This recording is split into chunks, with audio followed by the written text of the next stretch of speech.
so I invite you to join me in a spirit of prayer.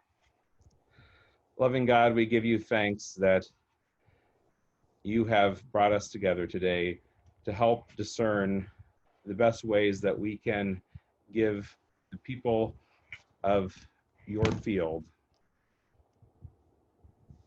a place to lay their head, a home that they are all worthy of.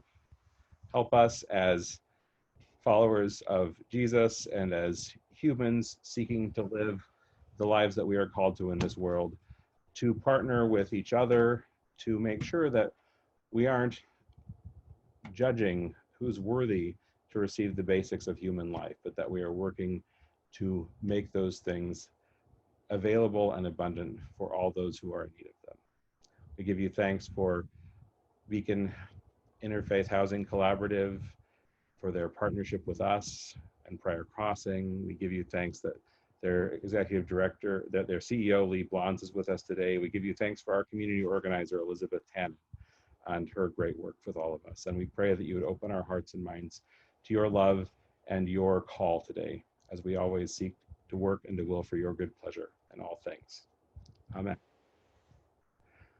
Well, welcome everybody. I'm Zach Wilson. If you don't know me, I'm one of the ministers at the House of Hope Presbyterian Church in St. Paul, Minnesota, and many of you are probably from the church, and there may be a few of you who are joining from the community, so we're glad that you're here. A little overview of what this is going to go like today. We ask again that everybody mute themselves, and that just helps us to avoid extra noise so everyone can hear. We are being recorded today, and after this session, I'll download the video, do a little editing, and we'll close caption it so people can watch it on their own time if they were unable to make it, or if you want to be reminded of something that's happening today. I'd like to ask you, if you go to your picture, some of you have your names, but some of you have nothing under your picture, or you have Judy's iPad or something like that, which is fine. But if you could put your actual name in, that's sometimes kind of helpful, and it helps us keep track of who's in the meeting today. So that would be really helpful. I'm going to introduce one of our Beacon leadership team here in just a minute, but I want to say, Judith is going to speak for a while and give us a sort of a sense of where we are with Beacon, and Judith then will introduce another person from Beacon, Dang Demi-Yuga, and then I'll introduce Lee Blons. So it'll be a time of learning a lot, and then we'll have a time after Lee speaks to ask questions. And when it comes to question time, the easiest way for you to do that is to, if you go to your screen, depending on what device you're using, there's a thing where you can raise your hand. And if you raise your hand, wait for me to call on you, and then I'll put you on the screen, and then you can ask Lee your question. We may not have time for all the questions in the world. We're going to try to keep this to about an hour. But please do, if you have questions, don't hesitate to raise them. So without further ado, I do want to invite Judith Foley to tell us a little bit more about our history with Beacon and what's going on now. So go ahead, Judith, unmute yourself and start doing that, and I'll put you on highlight when I can find you. Oh, there's Judith Foley. I see her now. Thank you. Thank you very much. Hello, I'm Judith Foley, a longtime member of House of Hope and a new participant in the Beacon Housing Working Group. This is a part of the Peace and Justice Committee. Some of you may also recognize me as a choir member and prior deacon. The House of Hope has been involved with Beacon Interfaith Housing Collaborative since 2012. We actually initiated the concept of prior crossing, which we'll hear more about shortly. And we provide annual financial support for Beacon's housing development, family shelter, and systems change work. In 2019, members of our congregation formed a Beacon leadership team to participate in the ongoing work of Beacon's collaborative of congregations. Our working group, like others at congregations around the metro, works with our Beacon organizer to build the power we need. Well, I couldn't figure out what to do next, but I guess I was too early. In our communities to achieve Beacon's vision of all people having a home. We meet once per month to organize events with lawmakers, meet with city council members, and organize events such as internal campaigns like mass mailing of postcards to our representatives. We also build relationships and learn together. Currently, some of our members are participating in a reading group of Matthew Desmond's book, Evicted. As part of the collaborative, we work in partnership with several other faiths and congregations to achieve the goal of creating homes and advancing equitable housing with emphasis on those who are currently homeless or experiencing housing insecurity. Now for the story of Prior Crossing. In the summer of 2010, then Pastor David Van Dyke met with leaders of the St. Paul community and concluded that a major issue in St. Paul was youth homelessness.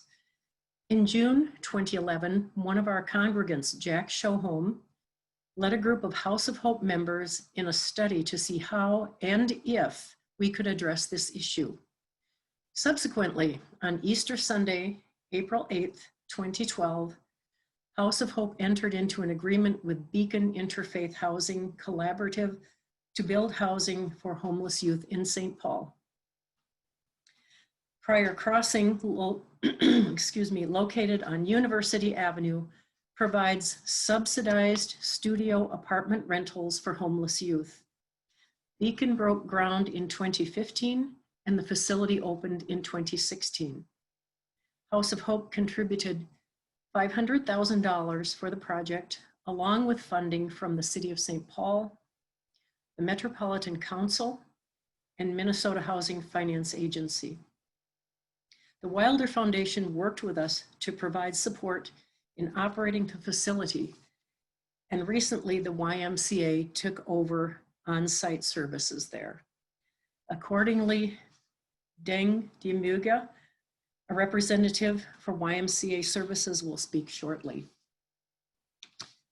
Our congregation continues to support Prior Crossing financially and with other donations. Since opening, House of Hope has annually donated $20,000 for facility operations.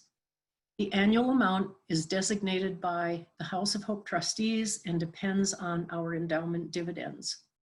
Additional opportunities for ongoing support of Prior Crossing include the following. Hope's Closet. Donations of money and household items are provided for newly arriving residents to set up their apartments. Masks and hygiene supplies are more recent additions, as well as drives for specific items such as crock pots and art supplies. Then there is House of Hope Friends of Prior Crossing and House of Hope Mission Outreach. Both provide extra support for the residents by assuring that supplies are restocked as necessary. They also plan a holiday party each December, including gift cards and small gift items for residents. Residents also receive recognition in the form of a card and gift on their birthdays. If you are interested in learning more, please contact Jen Parkman, Carolyn Stone, or the church office. Now I will introduce our House of Hope Beacon Housing Working Group. They are Ellie Clark,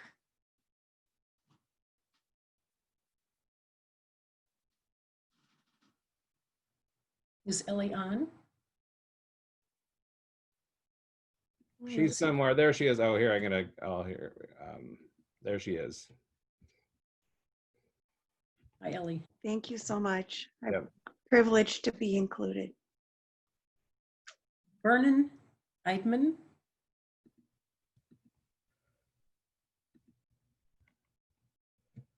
Oh, there we are. This is Vernon.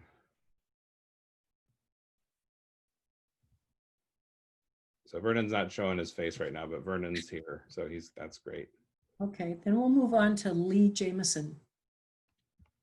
All right, and Lee is here.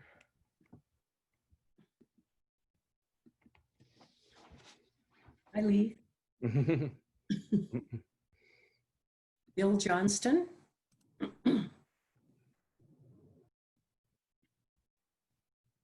Hey, Bill. Greetings, Bill. Our chair, Shayna Wagner. And Shayna has a birthday party for her grandson today, so she's not here, and her picture wouldn't pull up. But Shayna is really important, so please know that Shayna is the right person to talk to if you're interested in stuff. Lisa Yost.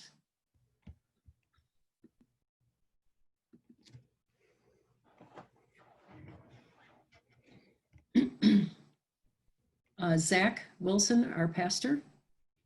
Hey, everyone, you've seen me. And Beacon organizer Elizabeth Tannen.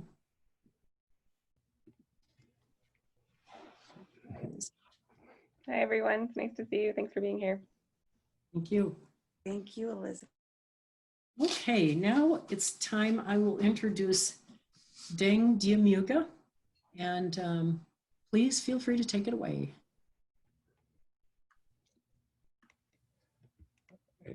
Ding is the youth programs.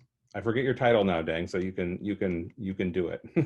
Certainly. Hi, everybody. My name is Dang Dimayuga. I am the Youth Support Program Manager at Prior Crossing with the YMCA of the Greater Twin Cities, and I am so grateful for your time today. Thank you so much. I've prepared a few slides for our meeting today, so let me pull those up.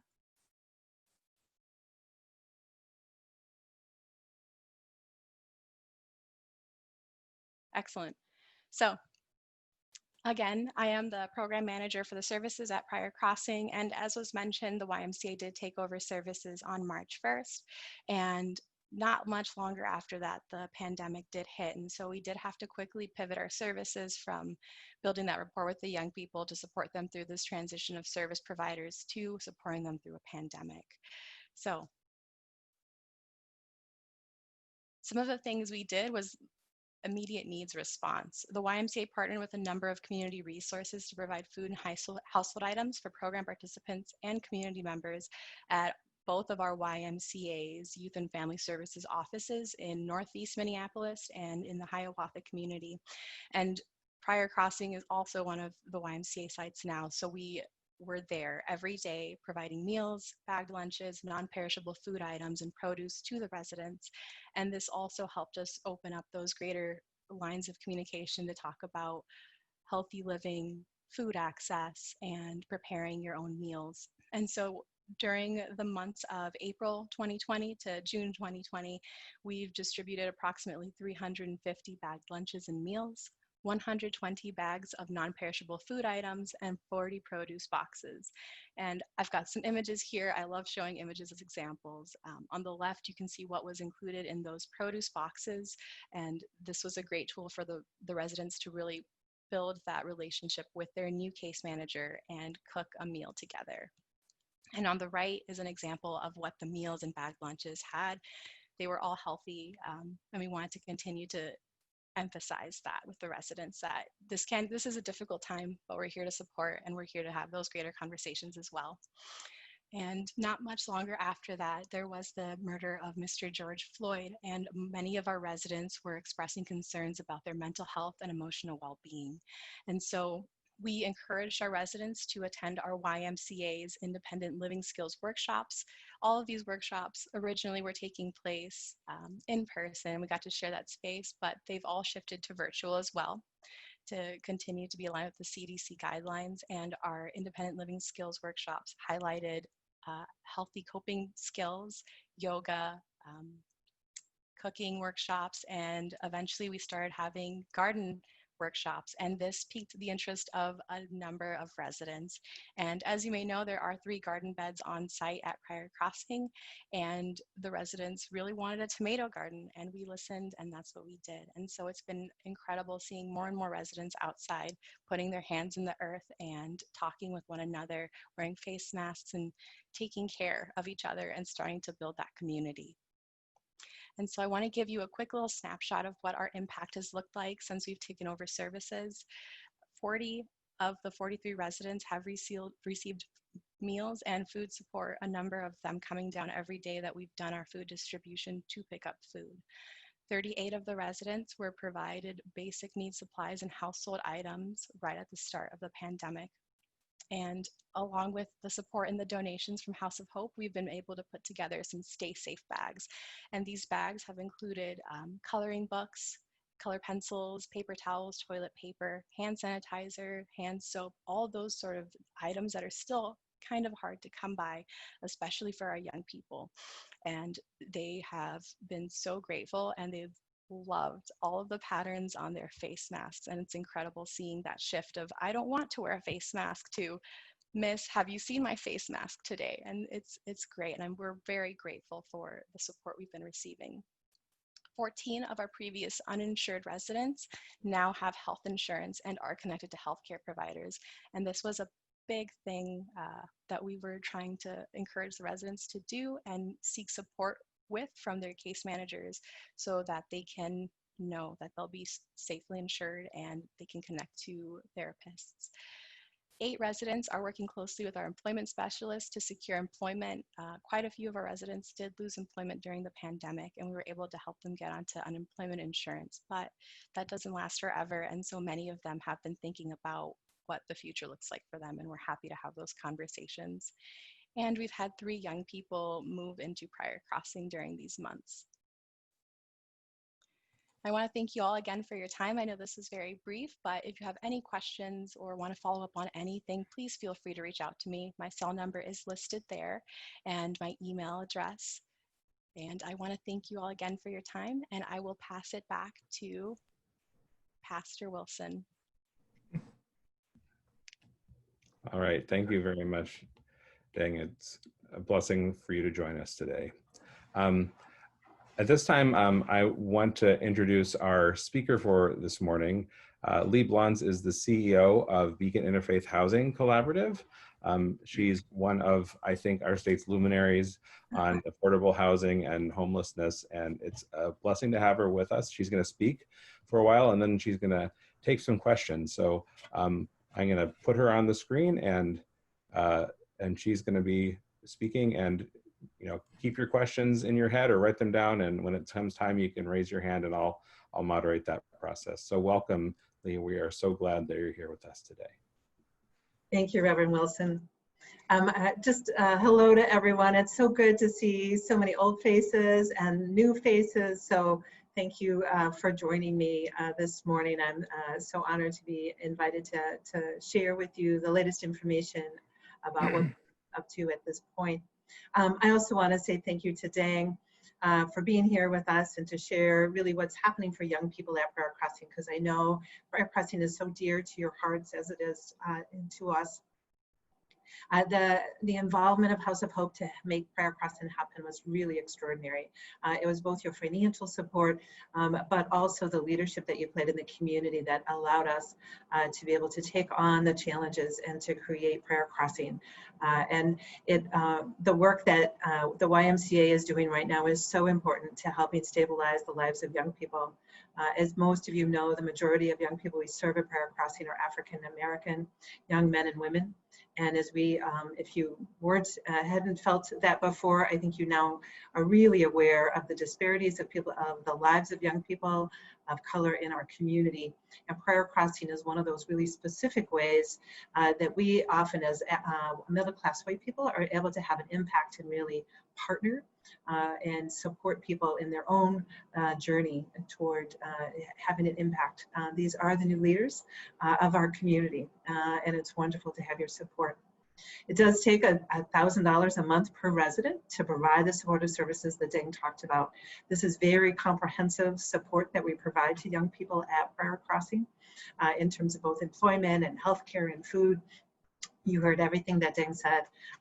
A lot of that money does come from private contributions.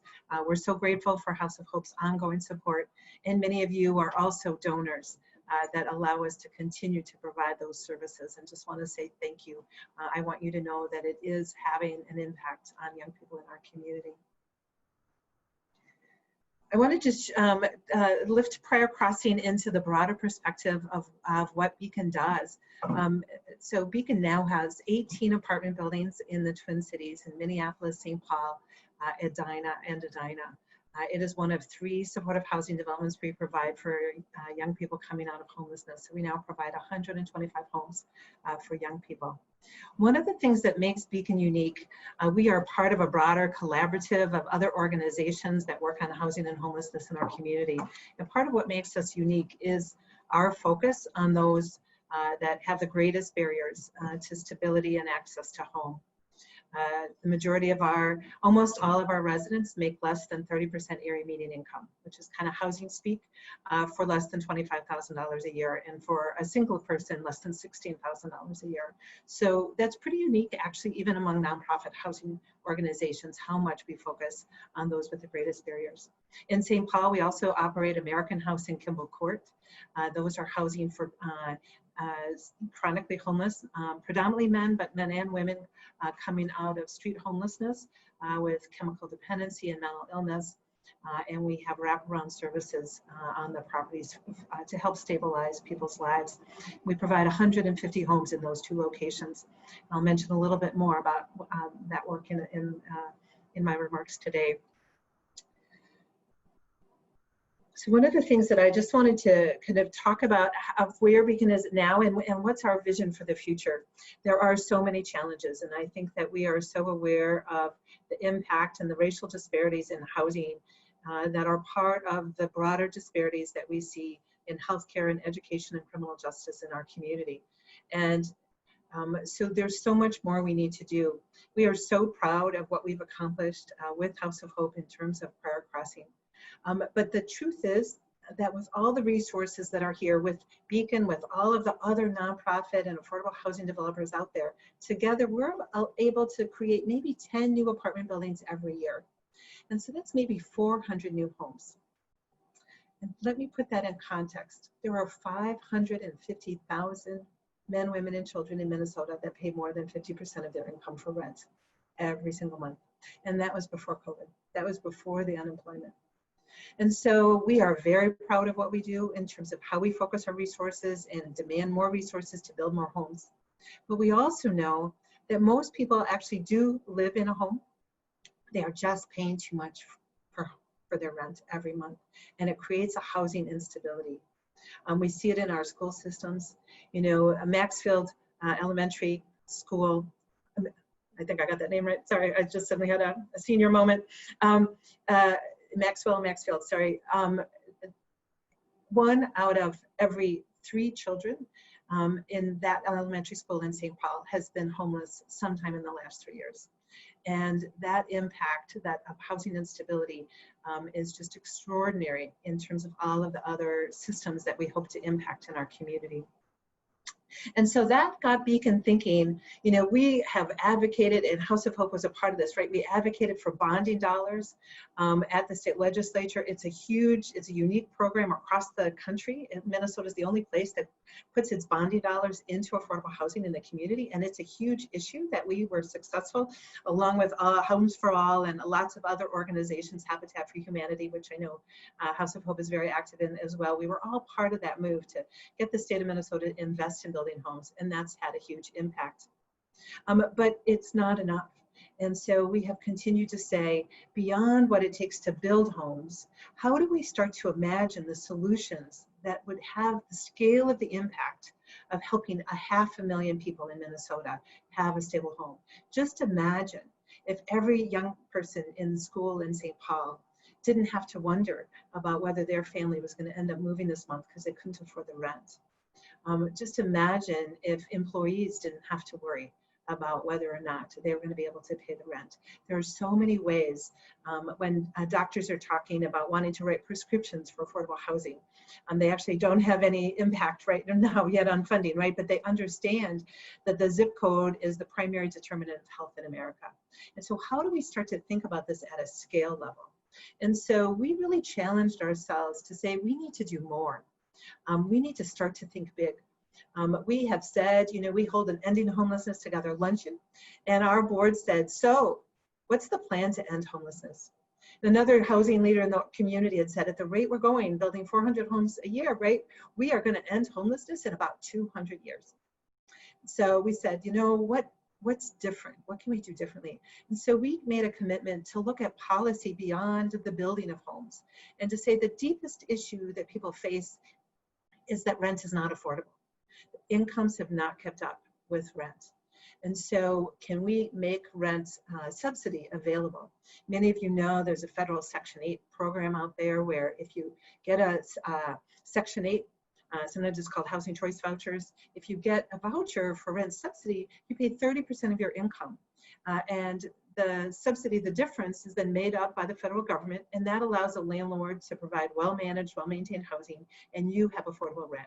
And from our perspective, it's really a win-win. It sounds like I just heard you're reading the book Evicted. I had an opportunity to hear him speak when he was here a couple years ago. You know, and when asked, what's the one thing if you could change policy that you would do? And he said, I would make sure that everyone had rent subsidy in America. That would stop this eviction crisis. And so we've really taken that to heart. And unfortunately, with the gridlock in America, we can't make that happen in Washington, right? We at Beacon, with our 100 congregations, don't have the capacity to do that. But we do believe that with your help, we can build the power and the coalition to make it happen here in Minnesota. That just like having bonding dollars go to housing and be the only one in the country that does that, we believe we could create a rent subsidy program in Minnesota that if you income qualified for it, you got it. There would be not the long waiting list. Right now, they opened up the wait list for the federal rent subsidy. Many of you may not know you don't just get it if you qualify. So the federal rent subsidy, they opened it up for the wait list this year. 38,000 households here in the Twin Cities asked to get rent subsidy. Please, we need help with our rent. And they ended up doing a lottery and pulled a few thousand names out of that and put it at the bottom of the wait list. And those families may get help in a few years. And we are really here to say that that's unacceptable. We really need to make this available. Like food stamps, you do get if you income qualify. And we need housing to be understood to really be as important to our safety and well-being as food. And I think that COVID-19 has, if it's taught us anything, it's how important having a home is. And so we really want to invite House of Hope to deeply embrace this campaign that we're undertaking. It's called Bring It Home Minnesota. We have an author in the House and the Senate, but it's a huge undertaking. And it's part of why we've continued to build our collaborative of congregations. We need more congregations. We need more people within a congregation to join and become active. We don't have the power to win today. I'll just be really frank. Right now, the state of Minnesota invests less than half of 1% in housing in the state, out of the state budget. If they would invest 3 to 4%, we would have the money to create Bring It Home Minnesota rent subsidy and create housing stability and literally end homelessness in Minnesota. Getting from 0.5% to 3% doesn't sound huge, but it does take a lot of power to be able to impact the budget priorities. And so we see that this may take us years, like the $15 minimum wage campaign took, but we believe that with your help, we can build that support. You'll hear more about this at the end of the call, but we've begun Rent is Due, a housing day of action. That's really scheduled around the first of the month of every single month so that we can start to build the action, calling our state legislators. We want to start to build allies. We want to get mayors to take a stance. So we want Mayor Carter to come on and endorse this and help us build the power and the pressure on our state legislators. We believe that the governor is empathetic, but he has not made this a priority. So we appreciate his leadership. He's done a lot on housing and homelessness, but he has not put Bring It Home Minnesota in his budget. So we have a long way to go and hope that you will be a part of making this happen in our community. It would be a dramatic change. and impact the lives, as I mentioned, of hundreds of thousands of people who really wonder, when the eviction moratorium lifts in August, will they have a home in September? The other thing that I want to lift up for you is that we do continue to build homes. So as much as we have now working on a broad public policy agenda, we also, of course, continue to create more homes. I mentioned American House in Kimball Court, which is housing for chronically homeless men and women in St. Paul. One is in Lower Town near the Farmers Market, and the other is just off a block or two off of Snelling and University. We have just received funding to renovate American House in downtown St. Paul, and we're really happy about that. It'll improve the quality of the homes that people have there. And then we have an application to improve Kimball Court as well. That's just going in now as a request to the state and to the city for funding to renovate those 70+ homes and actually build an addition to it on the property right next door. So we can add some 20 additional homes and create better community space to provide the mental health and chemical dependency services to really help stabilize lives. I know you've seen in the paper, if you haven't experienced it personally, about the number of encampments that are growing. Street homelessness has become an epidemic here in our community, and we need the stable long-term homes to be able to help people move out of street homelessness and have a safe place to live. The other big thing that we're working on, and one of the things that I wanted to lift up is we worked on with House of Hope on creating Prior Crossing. We used what we called a partnership model at that time, where we worked deeply with one congregation around creating homes like Prior Crossing. And you all were deeply involved in that. As we've really begun to imagine the power that we need to assemble, we've understood that we need to build a broad collaborative of congregations that take action on policy and also then are invited in to support new homes in our community. So rather than have a single congregation work specifically on a housing development, we are inviting House of Hope to be a part of creating lots of homes across the community. I know that many of you live in the East Metro, but that some of you, I'm a St. Paul resident, right, dared across the river from Minneapolis and the West Metro to be part of House of Hope. And so we would invite you into helping us create 150 homes for families. We have 3 locations, one in North Minneapolis that we're working on, one in Hopkins, and one in Shakopee. This will be family supportive housing, so like Prior Crossing, with deeply and comprehensive services and deeply affordable homes. And it would be the first supportive housing in Scott County. And so once again, this is a heavy lift to make these things happen in terms of the resources and the political will. We just had a huge victory in the city of Shakopee where we got land use approval to build homes. We get a NIMBY reaction, not in my backyard, that we have, and it's made such a difference to have local people show up and be part of that support. And so we are an organization that believes we need deeply affordable homes in North Minneapolis where there's a high concentration of people in poverty. And we also believe in housing choice, that we should develop more affordable homes in Hopkins and Shakopee. We have housing for families under development in Plymouth, and as you know, youth housing in Edina, that people should have also a choice about where they live. So we believe in developing homes in both deeply impoverished communities as well as affluent communities so that people have a choice about where they want to raise their families. The last thing I just want to mention, and then we'll get to some questions and answers. I want to share with you that to make all of this happen, we've doubled our housing production, which is a huge undertaking. As I said, there aren't that many resources, and we push our public officials to make those resources available for deeply affordable for very, very low-income people. Right now, the state of Minnesota only spends about 20, that limited housing money that it does have, it only spends about 20% of that on really, really low-income people. So we continue to push and say that if we have to prioritize resources, it should go for deeply affordable homes for those at the margin of our survival in our communities.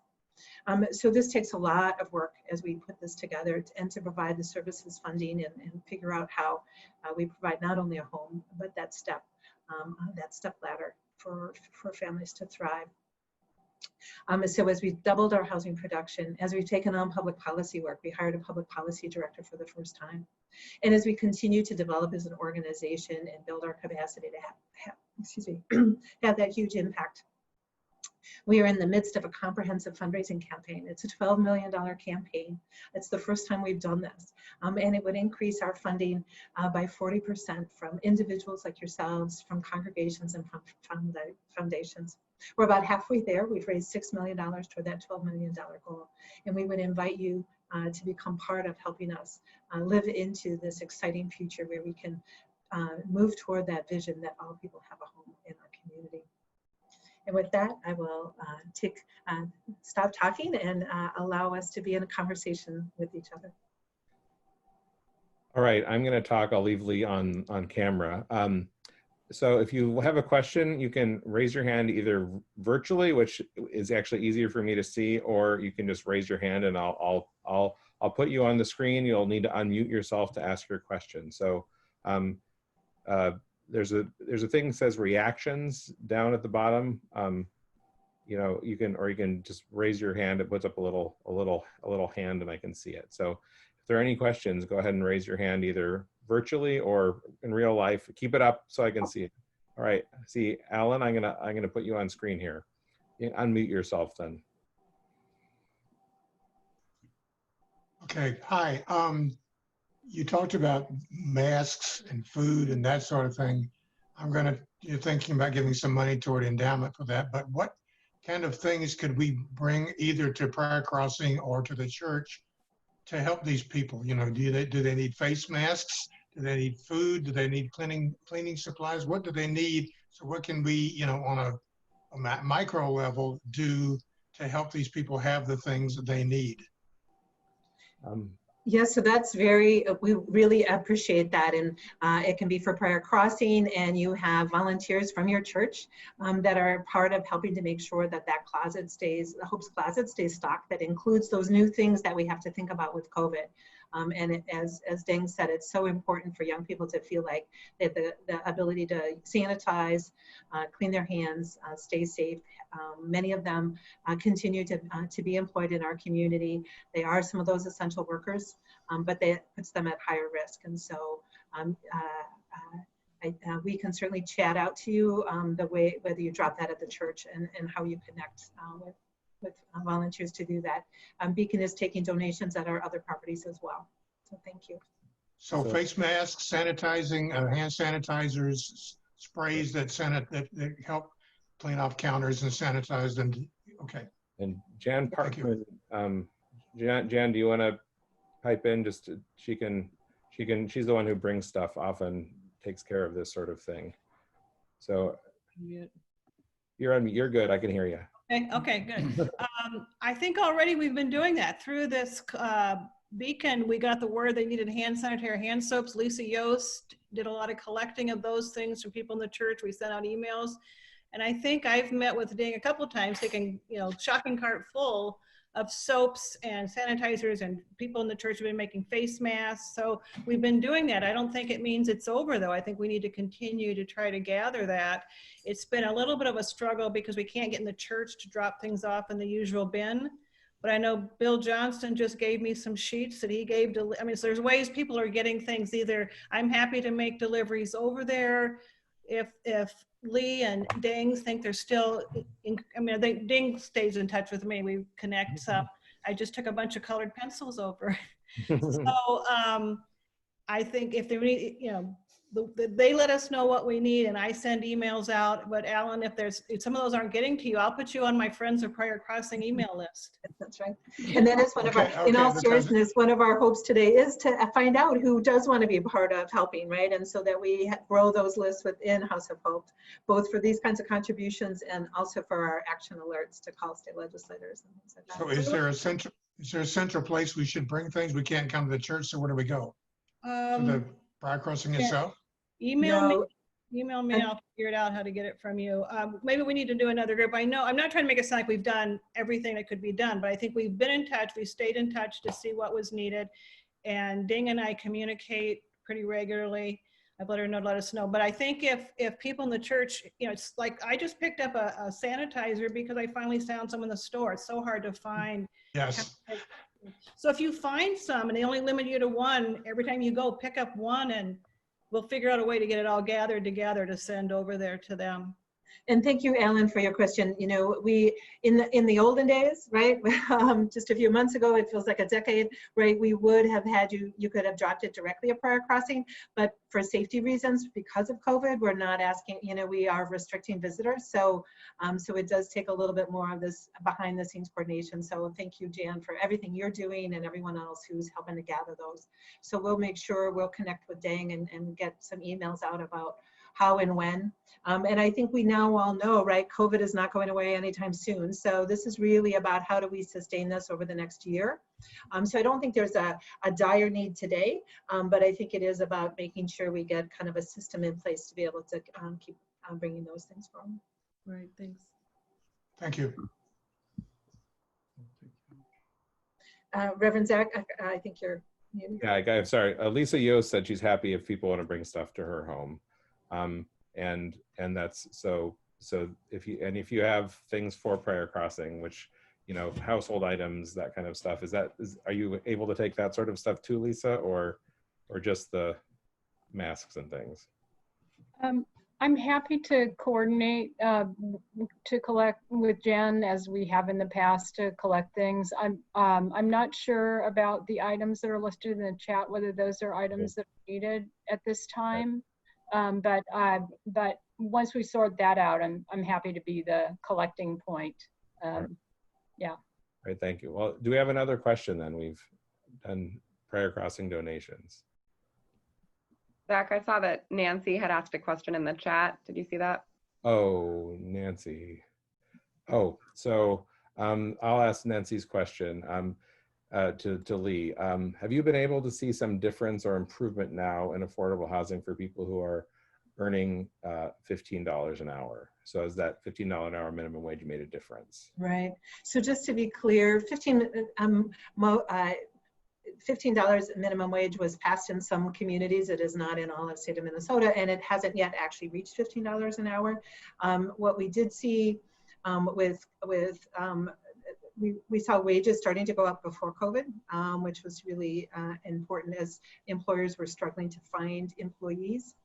And we really saw that opportunity for employers willing to take greater risks with people that many of you know we have Great River Landing. It's housing for people coming out of incarceration that opened last fall. So we were starting to see more employment for people who had a criminal background record and things like that, or for our young people who might not have an employment history.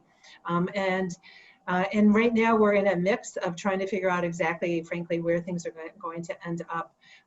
We see that COVID is obviously causing a lot of unemployment. You may have seen in the newspaper today that 50% of Black Minnesotans have filed at some point for unemployment since March. And so that people come in and out of employment and unemployment, but it's certainly at a greater rate. I believe that was in comparison to 25% of white Minnesotans. So we continue to see that disparity. So we certainly are hopeful as that minimum wage law comes into effect, and we continue to see that it creates that base wage. It's still not enough for it. It really helps single adults and will help them be able to afford a basic apartment. For a mother of 2 or 3 children, they would still require a rent subsidy to be able to afford a home. The math right now works out that you have to work about 80 hours a week at minimum wage to be able to afford a 2-bedroom apartment. And not many people can work 80 hours a week and raise their children. So that continues to be the gap. So we do see a lot of people, especially mothers, trying to hold on to jobs. But certainly we really always understand affordable housing as a ratio between income and rent. And so obviously higher incomes help, and then rent subsidy can be the counter to also help people between the cost of rent and the cost of or the income. So if you want to raise your hand, if you have a question, I'll kind of scroll through. There's 3 screens of you, so I'm going to go back and forth to see who has a hand raised. not seeing any. Since I'm not seeing any, if you have a question, just unmute yourself and pipe up, because I'm not seeing any. Oh, there's Lee. So go ahead, Lee. Unmute yourself there. There we go. I got my mute button unmuted. So Lee, just a question. Do we have any rough idea for every person that is given a home, that has a home and comes off of homelessness, long-term, what are the financial savings for the state? It seems to me that it's got to be huge. Absolutely. And, you know, I'm not sure I can pull all of the data exactly up in my head right now. YouthLink, which is one of our partners on youth housing in Minneapolis, had done what they called a break-even study that really was able to show that even that if you took all the money it took to help all young people in homelessness, youth homelessness, that if you only even impacted a small number of them, the savings of those young people getting a job, paying taxes, would be tremendous over a lifetime, and would more than pay for the cost. It's kind of how you think about. It was done by, I hope that I can translate this, but it was done by someone who is an expert from Blue Care. So just the idea about, like, if you give everyone a mammogram and you only find, of course, a few people who have breast cancer, what's the cost of doing all of that to find that and then to help save lives? And then what's the financial impact of saving lives and the cost? And they applied that to youth homelessness, which I thought was so interesting. And so basically saying that if we gave everyone comprehensive support, like Prior Crossing, it would more than pay for itself, even if only a few people from Prior Crossing were successful. And we know that it's actually much higher than that. That study, they're continuing to do some longitudinal work to continue to be able to track that in hard data. Wilder's also done a lot of research on what's called the return on investment, that if you invest in services, that you have a tremendous payback. And that's certainly also one of the sad things that I've seen in that analysis right now on what do homeless youth cost the system. And they have all sorts of costs that are out there in terms of the impact of what it means to live out on the street. But one of the things that they save on is education. So the government, and not that anyone wants that, right? But it was just so hard. It touched my heart in a sense, like we spend money on youth who are homeless with police and with food emergency care, emergent ER, healthcare, you know, all of those kinds of things. And the place we save money is education, because they actually don't go to school because they're homeless, right? And that was just kind of heartbreaking to me. Not where we want to save money, right? So yeah, there's been a lot of studies that have been done that show that if we would invest in that stable home, the impact. I think one of the things that we're seeing as we have been advocating for this Bring It Home Minnesota, this really big rent subsidy, there have been some smaller efforts that the state has invested in, and the city of St. Paul has invested. They've just created their own small rent subsidy program of 300 rent subsidies for students in the St. Paul schools, because they believe they can connect that to school outcomes and school stability. But it pales in comparison to the huge impact. But there is a lot of data that supports that this kind of investment would make a huge difference. One of our author of our Bring It Home Minnesota in Minnesota, in the state legislature, in the House, is Michael Howard. He's representative from Richfield. And he really became, and he had, by the way, he had the Evicted, when I first met with him, he had the Evicted book on his bookshelf. And I thought, oh good, this is going to be conversation that we have. And he got involved as a city council member. Many of you may know that some of those apartment buildings along 494 were getting flipped, where hundreds of families lived there and paid relatively affordable rents. They weren't subsidized, but they were relatively affordable. Developers came in, bought them, put on some granite, countertops, and raised the rents dramatically. And hundreds of families were displaced out of that. They literally lost hundreds of kids in their school system. I mean, this became an issue for the schools. It was so impactful, negatively impactful. And so that's why when we brought to him this idea of Bring It Home Minnesota, he was like, I will lead this effort. It's time we start to think big rather than continuing to fight for the crumbs that are left after the budget's been put together. Well, I know we want to leave some time for our call to action. So if I just want to make sure we hold on to people for that part of it, because that's obviously, we want to educate you, but we also want to solve it, and we hope that you'll be involved in that. So. Well, thank you, Lee. I'm going to invite Lisa Yost to share kind of our next steps, what we want the House of Hope Presbyterian Church as a congregation and us as individuals to engage in working to make sure that we aren't, that we understand and work to make sure that we provide a place, because everyone is worthy of their place in the field of the Lord, and we all need that. So I'm going to highlight Lisa, and she's going to tell us kind of next steps, and it's going to be an exciting time as we, in this difficult time, this is an exciting time to try to work to really address homelessness here in Minnesota. Thank you, Zach. Thanks everyone for being here. It's wonderful to be together and be an adult ed again, even if it's virtual. And thank you so much, Lee, for sharing your knowledge, your experience, and for your work. We really appreciate it. I'm Lisa Yost. I'm a member of the House of Hope Beacon Housing Work Group. I'm really excited about our work. It's a positive thing in these difficult times. And I invite you to join us, and you can join us at a lot of levels. It doesn't have to be all the time. There's lots of things to do. One way we're supporting the work is through participating in Beacon's Rent is Due at Days of Action, which Lee mentioned. It happens on the first of the month, and we join Beacon's policy director. And that's one of the things I think that's so beneficial to me about Beacon is they have deep research into who's doing what and where the levers are. And that's stuff that would take us, you know, that's like a PhD worth of information that is available to us. And so they give us an update on what's happening in the legislature and let us know where we can help. Last month, we had 5 members from the House of Hope participate in that action. If we could get 5 more people, we would double our number. If you would be interested in participating in that meeting, it's a 1-hour meeting. Write your name and action in the chat. If you don't know how to get to the chat, I can talk you through that.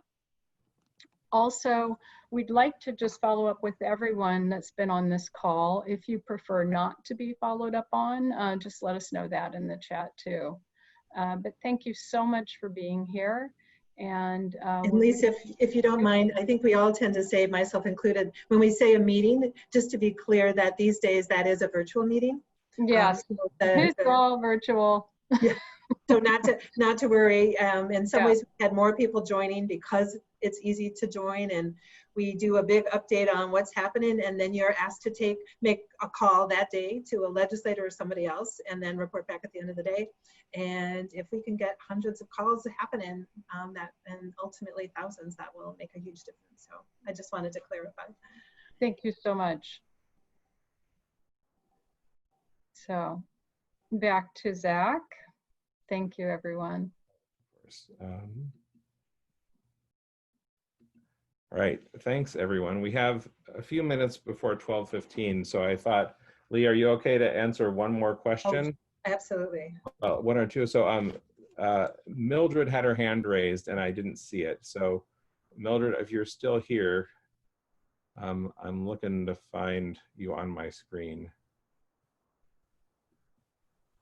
Mark, if you see her, you can highlight her. I don't see her anymore, actually. Okay, well, I'll follow up with her then after this. The other question was from Jean Bailey. It was, what's the biggest benefit and the most substantial resistance to the rent subsidy concept? So the biggest benefit and the most substantial resistance. I would say that, let me start with the resistance. What's interesting on a proposal like this is there's not really anything that opposes the concept. As we've talked to Minnesota Multi-Housing Association, which is the landlords, the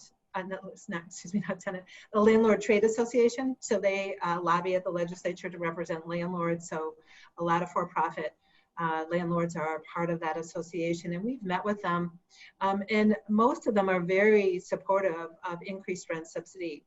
From their perspective, They, what they worry about, of course, is rent getting paid, and it helps them if a tenant is not over stretched financially. So they understand that if a tenant only has to pay 30% of their income, they're much more likely to be able to pay that rent. And the landlord benefits because they get the balance paid. Now there's all sorts of, just so you know, there's certainly, there's what's considered a fair market rent, right? So landlords can't have exorbitant rents, things like that. So there's limits on that to make sure that the government is spending money wisely. But in general, there's been a lot of support on both sides for both tenants and landlords on a proposal like this. So the biggest resistance is really about the debate about the role of government, frankly. And so where's the money going to come from is really where it comes to. So when I talk about 3 to 4% of the state budget, it's about $1 billion or more to be able to create this rent subsidy program. So it's, but I always want to point out, it's $1 billion because that's how many people need help. That's how many, that money right now is coming out of the pockets of really very, very, very poor people. And it means they don't have food and they don't have school supplies or healthcare or all the other things that they need for their family.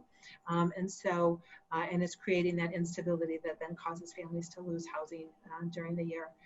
So that's really the debate about, is this the role of government to make sure that everyone has a stable home in our community? So we really see this as a philosophical conversation, which is one of the reasons we think Beacon is really well positioned to take a lead on this.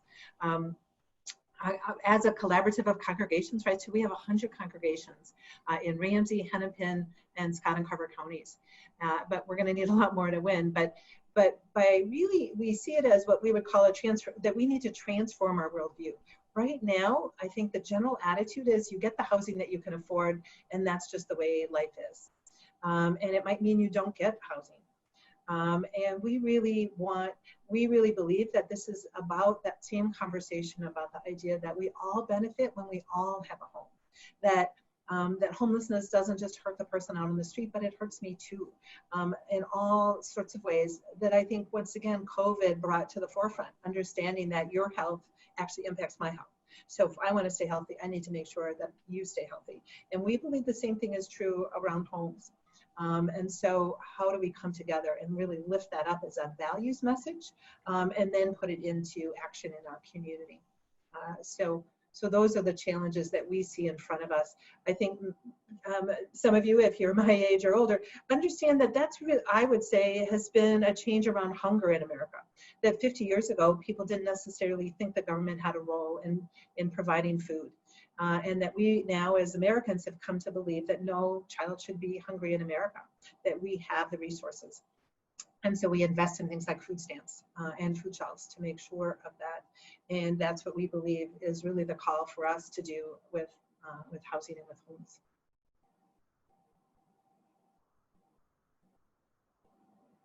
Thank you very much, Lee. I appreciate it. I thank you, Deng and Lee and Elizabeth for being here. If you get involved with the Beacon leadership team, which I invite you to do, they're fun people. So we both have a good time and we do good work. You'll be seeing Elizabeth quite a bit. I know Craig joined us too, and I didn't even introduce Craig. Yeah. Oh yeah, and if you don't mind, so Craig Freeman is on this call as well, and I apologize, I should have mentioned this. We do what we used to do tours of our buildings. Once again, because of COVID, we're not doing them. We're doing a virtual tour, which Craig leads. And do you want to just mention the Beacon now? Absolutely. Yeah, every Wednesday afternoon at 2 o'clock, I am doing a short half-hour virtual tour. Basically what that is a few minutes going into Beacon's history and our mission and our vision. And then I spend about half the time focusing on one area of our work.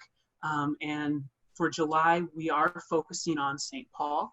So I'm going a little bit more into Kimball Court and American House and Prior Crossing and where we see ourselves going in St. Paul. Next month, the decision hasn't been finalized yet, but I think we'll be talking about policy for August, and every month something new.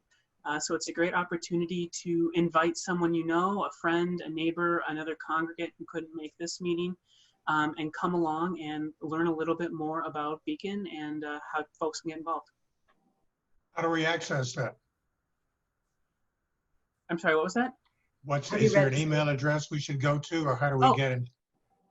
Yeah, I will real quick grab the link for the registration and drop it in the chat. Just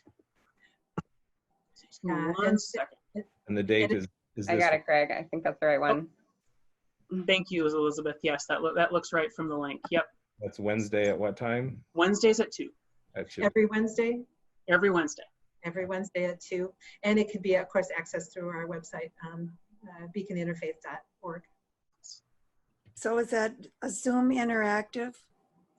Oh, yes, I will absolutely be answering questions and having And a they'll conversation. tend to be maybe 5 to 10 people. So we certainly welcome more, but it tends to be nice and intimate. And so, as Craig said, it's really one way we start to meet more people, both within House of Hope, but really ask you to think about who else you think cares about housing and homelessness in the community, because it is the way we will build our impact, is by getting more people involved in this movement to end homelessness.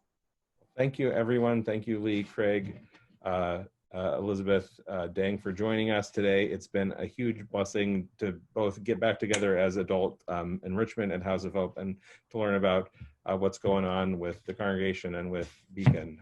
So let's take a moment and pray, then we're going to end the meeting. Lord God, we give you thanks for all the people who are working so hard to end the homelessness in Minnesota. And we pray that as your people, we would seek to work hard and to take this task seriously, because when everyone has a home, we all benefit, from the youngest of babies to the oldest of humans. We all need a place to lay our heads and be safe. So we ask that you would help us as Christians, as people following Jesus, as residents of this state, to work and to join together to give people a place to live. We pray all these things in Jesus' name. Amen.